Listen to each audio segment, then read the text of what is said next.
예, 안녕하세요. 글물학세 9번째 시간입니다. 여러분 이제 아마 오늘부터 전투가 시작된 것 같아요. 여러분도 마지막 선택 때문에 고민을 할 거라고 생각을 하고 또 그 고민의 어떤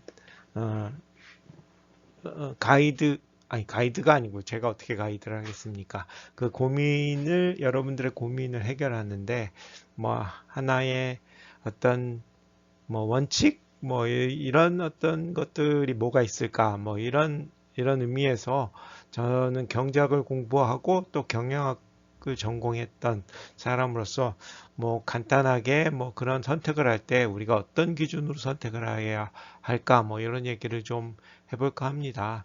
우리가 사는 인생은 뭐 여러분도 다 알다시피 어, 시장을 기본으로 하는 자본주의 체계, 자본주의 사회를 살고 있죠. 시장은 뭐예요? 무슨 필요로 하는 자, 그 다음에 남는 자들의 어떤 전쟁터하고 같다. 뭐 시장을 전쟁터라고 얘기하는 건 좀 과격하긴 하지만 그래서 우리가 이거 보통 수요자라고 얘기를 하고 남는 자 나한테 남으니까 그거 남은 거 뭐 가지고 있어봐야 뭐 하겠어요. 썩기밖에 더 하겠어요. 그래서 이렇게 남은 거를 시장에 공급해서 필요한 사람한테 어떻든 전달하는 그런 역할 우리가 소위 그걸 거래라고 하죠. 그래서 수요자와 공급자가 만나서 거래를 하는 떻게 가격을 기준으로 해서 하는 걸 시장이라고 부른다. 그럼 이 가격은 결국 어떻게 결정되냐? 기본적으로 그 가격을 결정하는 이면에는 희소성의 개념이 있다. 아, 어느 책에 보면 뭐 한 1세기 전에 아프리카에서는 다이아몬드 여러분 다이아몬드 알죠? 다이아몬드를 가지고 공기놀이를 했다고 해요. 근데 이 다이아몬드 크기를 재는 걸 캐럿이라고 하는데 1캐럿이 한 요만 할라나요? 실제 크기가 요만 할래나? 1캐럿 더 될 것 같은데 1캐럿 하면은 뭐 어마무시 가격은 저도 잘 모르죠. 다이아몬드 가격이 얼마 하는지 모르겠지만 요거 반절 크기가 예전에 한 어, 어, 1,000만 원 가까이 했던 것 같고 근데 다이아몬드는 크면 클수록 훨씬 더 가치가 높다고 하죠. 그래서 뭐 이 1캐럿 정도 되면 몇 천만 원 하지 않을까 싶어요. 근데 요 1캐럿이 아까 요만 했는데 요만한 거 가지고 공기놀이를 못 하잖아요. 그래 공기놀이 하려면 한 이따시만 원 해야지 되지 않을까? 하죠. 요만한 크기의 다이아몬드를 우리식의 공기놀이라면 한 5개가 있었겠죠? 이 5개를 가지고 아프리카 아이들이 맨바닥에서 아프리카 못 살 때, 맨바닥에 공기놀이를 하고 있다는 거예요. 황당하지 않습니까? 그, 그, 그러니까 이제 거기 그 아프리카에 건너갔던 서양 사람들이 야 내가 이거 빵 하나 줄게 초콜릿 하나 줄게 이거랑 바꿀래 뭐 이런 식으로 해서 뭐 착취했다는 뭐 그런 썰도 있고 근데 뭐 중요한 건 그게 아니죠. 우리가 얘기하고 싶은 건 다이아몬드가 그네들한텐 희소하지 않았기 때문에 널려 있었기 때문에 그렇게 엄청난 다이아몬드 갖고 뭐 무지의 소가 소치기도 하지만 어쨌든 개발이 덜 됐으니까 그 다이아몬드의 가치를 알아먹은 사람도 없었을 테고, 뭐 그렇다는 거죠. 그래서 희소한 게 높은 가치를 얻는다는 거예요. 자, 이 얘기를 왜 하냐?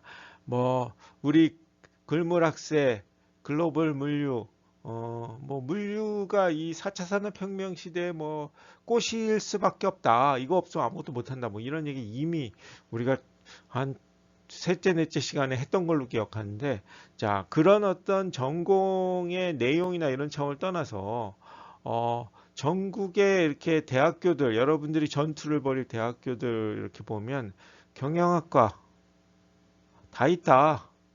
없는, 경영학과 없는 학교가 없어요, 거의. 뭐, 없을 수가 없죠. 그 다음에 회계, 이것도 많아요. 또 뭐가 있을까요? 뭐 하여튼 언어 뭐 한국어학과 무슨 무슨 그 저기 일본어, 중국어 뭐 기타 등등 뭐 많아요. 뭐 컴퓨터 학과 많아요. 어, 그- 많죠? 그다음에 뭐 요즘 뭐 어, 인공지능 뭐 이런 거 지향하는 학과들 엄청나게 생겼죠. 음.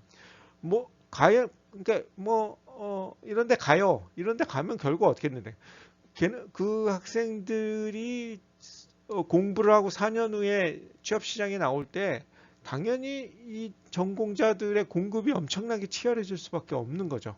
공급이 많아진다는 건 희소성이 떨어진다는 거고 희소성이 떨어진다는 건 가치가 떨어진다는 얘기하고 맞아 떨어진다. 근데 글로벌 물류학과 여러분들이 한번 검색해 보세요. 몇 개 없어. 어. 그리고 글로벌을 지향하는 물리학과는 더더군다나 몇 개 없어요. 그러면 여러분들이 이 시점에서 글물 학세를 에 관심을 가진다는 것은 향후 우리들의 희소성을 높이는 일이 될 거다.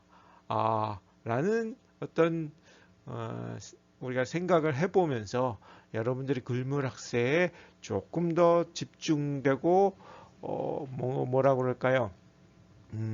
우호적인 이런 어떤 생각을 했으면 하는 바람이 있습니다. 자, 오늘 지난 시간이 좀 길어서 오늘은 좀 더 짧게 마무리 짓도록 하겠습니다. 여러분들 뭐 며칠이죠? 한 5일 동안 벌어지는 전투에서 뭐 전투 치열하게 해야 되겠죠? 치열하게 해서 승리했으면 좋겠습니다. 자, 걸물학세 어, 9번째 시간을 마치도록 하겠습니다. 저는 이재근 교수였습니다. 예, 안녕히 계세요. 예, 안녕하세요. 글물학세에 지대한 관심을 가지고 있는 학생 여러분, 예비 세명인 여러분, 어, 오늘은 좀 색다른 주제를 가지고 다시 여러분한테 쓰게 됐습니다. 오늘 얘기할 주제는 공유경제. 요즘 뭐 4차 산업혁명 우리 예전에도 한번 얘기했었지만 이 관련해서 또 많이 얘기되는 것 중에 하나가 공유경제에 대한 얘기죠. 뭐 여러분들도 아마 공유경제와 관련된 얘기를 많이 들어봤을 텐데 그 얘기를 이번 시간에 좀 해보려고 합니다. 뭐 공유경제, 아이고, 공유경제 다들 한 번씩 들어봤을 거예요. 우리 공유 그 저희 저희 저희 딸이 좋아하는 배우 중에 하나가 공유라는 사람이 있는 것 같아요. 그 공유가 하는 경제는 아닐 테고 어쨌든 공유가 쉐어한다는 얘기잖아요. 이 공유 경제 하면은 이게 반드시 따라 나오는 게 공유 경제의 어떤 시초기도 하고 시초 모델이기도 했죠. 자동차 얘기가 나옵니다. 그러면 당연히 공유 경제를 이끌었던 우버 얘기가 나오겠죠. 우버, 어,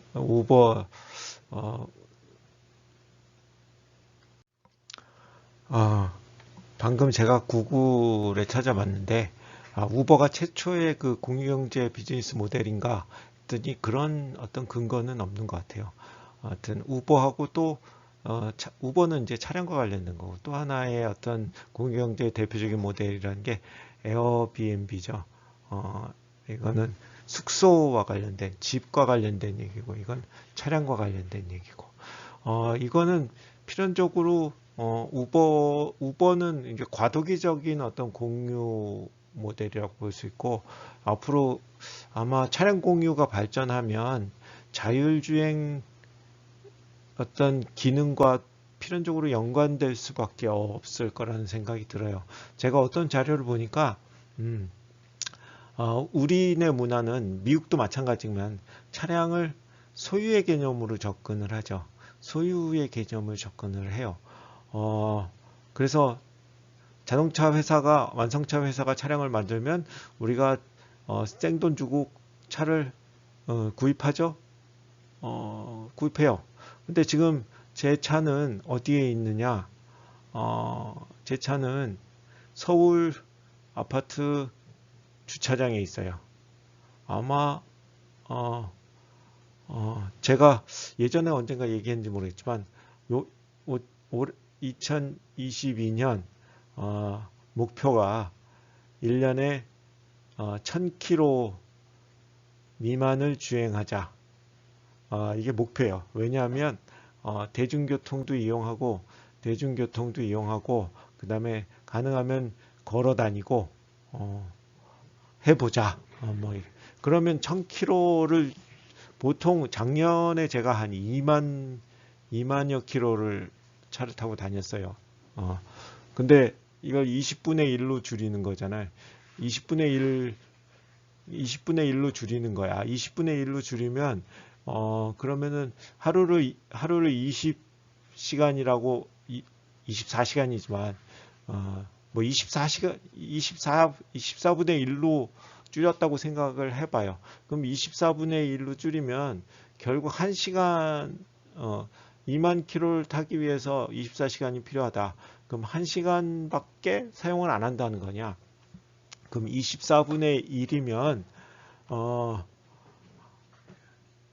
얼마일까요? 실제로 24시간 중에 내 소유의 차를 뭐 하루에 1000km를 타면 365일에 하루에 한 2.5km 정도 타는 거잖아요. 2.5km 타면 2.5km 몇 분을 운행하는 걸까요? 2.5km면 뭐 한 2.5km 운행하기면 시속 60km를 잡아도 시속 60km를 잡으면 2.5km면 몇 분의 1이죠? 2.5로 나누면 60을 0 하면 2.5분? 그런가? 2.5분밖에 안 되나? 어쨌든 2.5분을 사용하는 거야, 하루에. 그러면은 실제로 24시간 중에 24시간 중에 잠자고 먹고 자고 하는 거 12시간을 데이타임으로 본다면 12시간 중에 2.5분만 자동차를 사용하니까 나머지 시간은 거의 뭐 12시간을 60으로 곱하면 얼마죠? 뭐 엉뚱한 얘기를 지금 계속 하고 있는 것 같은데 720분 중에 원데이에 720분 중에 2.5분만 제가 차를 쓰는 거예요. 실제로 내 차를. 나머지 시간은 뭐예요? 차를 그냥 주차장에 처박아 두는 거야. 처박아 둔다는 건 그 처박아 두면서 자동차도 노후화되고 뭐예요? 그냥 감가상각도 이루어지고 지금 2.5 하면 뭐 1%를 타면 7분을 타야지 1%잖아. 그러니까 1%도 안 타는 거지. 온전히 차를 100%를 활용하려면 720분 동안 계속 타고 다녀야 되는데 난 하루에 2.5분밖에 안 타니까 차의 1%도 활용을 못 하는 거예요. 그러면 1%를 내가 가지고 99%를 이 차를 남한테 빌려주면 어때요? 나는 노는 내 자원을 가지고 뭔가 돈도 뭐 공짜로 빌려주지 않고 아주 최소한의 대가를 지불을 받으면 나는 내 차량 소유에 따른 비용 혹은 유지에 따른 비용을 상당수 커버할 수 있을 거 아니야. 이게 기본적으로 공유경제의 개념이에요. 그러면 자, 내 차가 지금 주차장에 있어요. 주차장에 있는데 난 안 써. 내 지금 제천에 있는데 서울에 있는 차를 어떻게 쓰겠어요? 그러면 이걸 누군가한테 빌려줘야 되겠죠? 근데 누군가가 필요한 사람이 필요한 위치에 내 차가 이동을 해야 혹은 이동을 하거나 내 위치에서 누군가 필요한 사람을 발견해서 이 사람한테 적당한 서비스 차지를 받고 이 사람을 어디로 이동시켜줘. 근데 이 이동시켜 놓은 차가 어딘가에 갔겠죠. A라는 장소에. 근데 A라는 장소에서 또 누군가에 의해서 B라는 장소로 이동을 했어. 서비스 차지가 있겠죠. 그 다음에 또 이 B라는 사람에 의해서 내 주차장으로 와서 여기가 만약 C라는 장소라면 와서 내가 지금 이제 이용을 해야 돼. 1분 이용하고 또 이렇게 막 루틴한 과정을 거쳐야 돼. 이런 것들을 매칭해주는 어떤 솔루션이 필요하겠죠. 근데 이게 사람에 의해서 이루어지면 이 매칭이 되게 복잡해져요. 그래서 만약 내가 가진 차가 자율주행을 한다 그러면 이 공백들을 늘 사람과 장소를 매칭할 필요 없이 사람과 장소를 자율주행하는 자동차 스스로가 찾아다닐 수 있다는 거지. 그래서 차량 경호가 제대로 이루어지려면 적절하게 제대로 아주 효율적으로 이루어지려면 모든 차들이 자율주행 기능이 들어가야 되고 그런 자율주행 기능이 들어가야 비로소 100% 효율적인 어떤 차량 경우가 이루어질 거다 하는 얘기를 해요.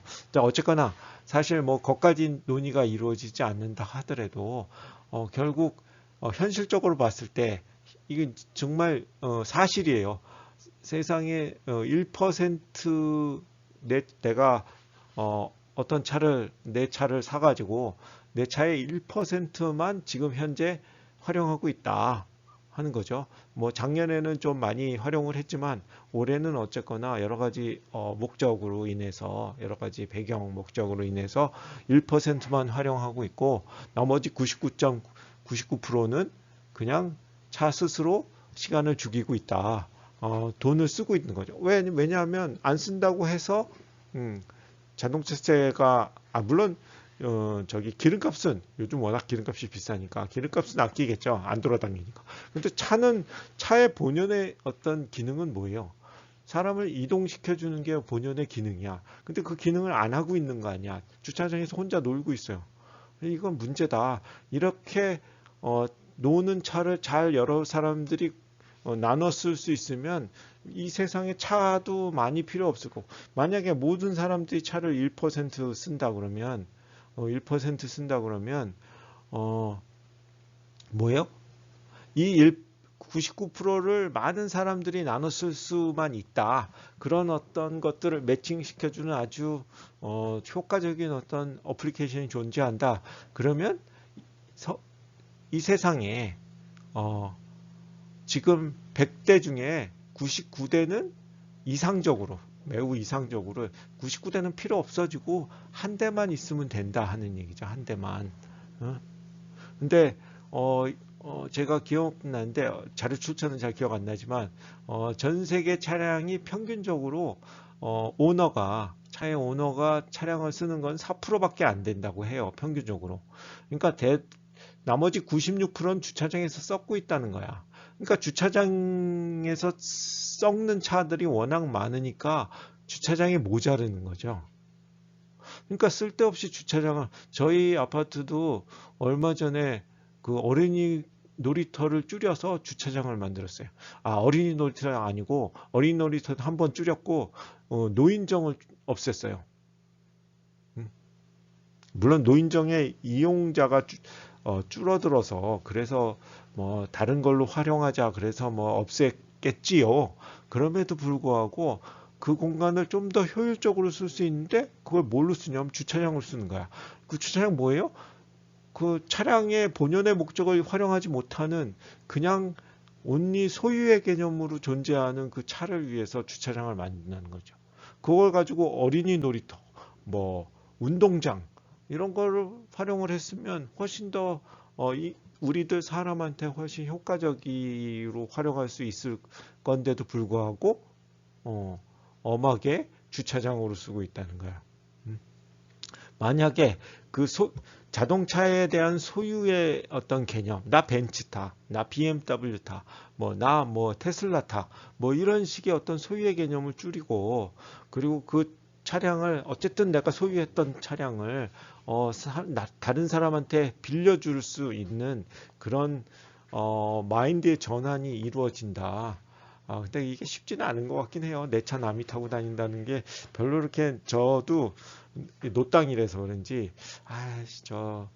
고장 날 것 같기도 하고 이런 생각이 들긴 한데 어쨌거나 우리가 그런 어떤 사적인 감정을 다 버리고 정말 차를 그런 어떤 공유의 개념으로 생각을 한다면 우리가 굳이 차를 소유할 필요도 없고 그 다음에 소유해도 겨우 4% 차량의 4%만 실제로 활용하는 것들을 이렇게 서로 나눠주면서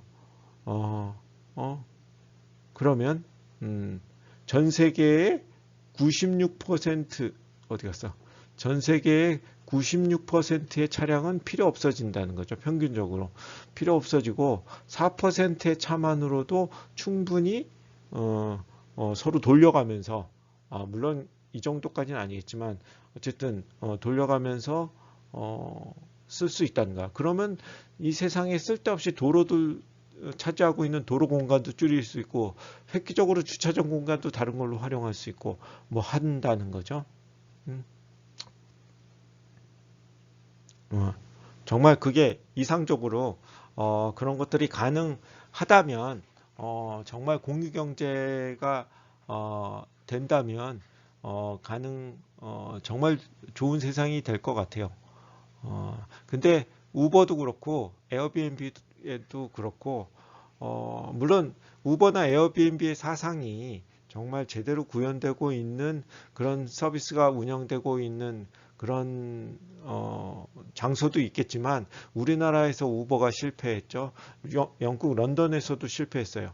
근데 미국에서는 나름 지금도 성공하고 있다고 그러고 이 중국도 그렇죠. 근데 중국과 미국 상황과 한국과 런던, 영국 런던의 서울도 그렇고 상황은 좀 완전히 틀려요. 컨텍스트가 틀리다는 거야. 미국은 중국도 그렇고 땅덩어리가 워낙 넓으니까 대중교통을 이렇게 좀 확충시키기가 만만치 않은 그런 세상이죠. 그런 부족한 대중교통 수단을 이 차량 공유 서비스인 우버가 메꿔주고 있는 거죠. 그래서 우버가 살아날 수 있는데 런던, 서울 좁아요. 사람 많고 그리고 그 좁은데 사람 많으니까 그거의 어떤 교통수단을 확충하기 위해서 대중교통들이 빽빽히 들어서 있는 거야. 지하철도 그렇고 택시도 그렇고. 근데 그거를 차량 공유가 차지하겠다? 그러면 결국 택시의 자리를 빼앗아 버리는 거지. 근데 택시는 그게 생업인 사람들한테는 목숨이거든. 그러니까 그런 것들은 저항이 격렬할 수밖에 없는 거죠. 하여튼 그런 어떤 시대적인 배경, 역사, 환경 이런 것들과 조화롭게 공유경제가 가야지 정말 우리가 정말 진실한 어떤 비즈니스 모델이 될 수 있는 거다. 또 우리나라의 에어비앤비도 조금 변형된 형태인 것 같아요. 에어비앤비의 사상은 뭐야? 우버하고 똑같아. 내가 어디 놀러 가. 그럼 내 집 비잖아요. 이 비는 동안 다른 사람한테 빌려주고 보상받자. 이런 게 에어비앤비의 하죠. 근데 우리나라의 에어비앤비를 보면 숙박업소 이상도 이하도 아닌 거라는 느낌이 들어요. 내 집을 남한테 빌려준다? 이거 아직 우리 관념에는 잘 받아들이기 힘든 그런 부분인 것 같다는 생각이 들어요. 근데 이상적으로 아까 우리 자동차 공유에 대해서 장구하게 얘기했지만 정말 앞으로 우리가 공유뿐만이 아니라 구독 경제도 이렇게 구독 경제에 대한 얘기도 사실 연관된 얘기죠. 공유경제나 구독경제나 어떻게 보면 드리치나 매치나 비슷한 어떤 맥락을 가지는 얘기니까 그런 의미에서 우리가 소유의 어떤 개념을 사용의 개념으로 줄이면 어떨까 싶은 생각도 들고 만약에 우리가 그런 어떤 소유의 개념을 논다 그러면 아파트 우리 이 한국 서울의 아파트 가격 이거 뭐 엄청나잖아요. 이런 것들의 어떤 부담도 많이 줄어들지 않을까. 그래서 아파트 가격이 좀 떨어지고, 아파트 가격이 떨어지면 젊은 세대들이 어쨌든 수도권에서 삶의 기반을 마련하는데 또 좋고 하지 않을까 하는 생각을 하게 됩니다. 하여튼 공유경제 모두의 설명이 이렇게 너무 길어지긴 했네요.